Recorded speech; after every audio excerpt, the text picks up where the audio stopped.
但係其實原來傳統點心都係由廣州傳過去香港嘅。呢啲傳統嘅點心，如果我哋啲後生仔都唔願意去傳承嘅話，咁佢哋就好快失傳㗎啦。大家好，我叫盧俊傑，今年23歲，而家係官祿茶居嘅揸 fit 人。16歲開始就跟隨住爸爸就進入咗呢個餐飲行業。我哋嘅價錢絕對唔會太高啦，6蚊起點到16蚊為最高。好多朝頭早過嚟咧就習慣咗過嚟飲茶啦。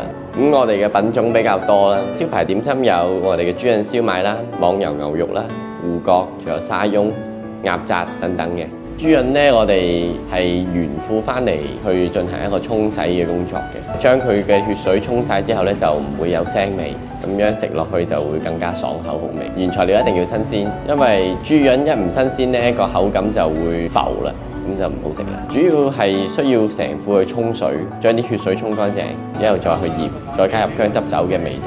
咁一副豬潤你就係齋沖水都要7-8分鐘一副。網油牛肉就出邊真係未見過乜隻啦。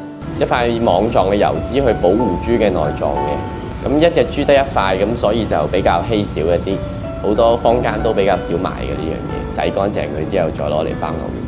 沙翁咧，我哋就係用蛋同麵粉為主去製成嘅，炸到出嚟嘅口感咧就係外邊脆，入邊係鬆化鬆軟嘅感覺。低嘅油溫去浸炸佢，咁佢自然就會發到佢咁嘅效果。因為都比較少人做，而家目前廣州都係得幾間有做。咁一個係希望食翻傳統嘅味道啦，自己又有個理想係將傳統嘅點心去發揚光大，帶翻出嚟。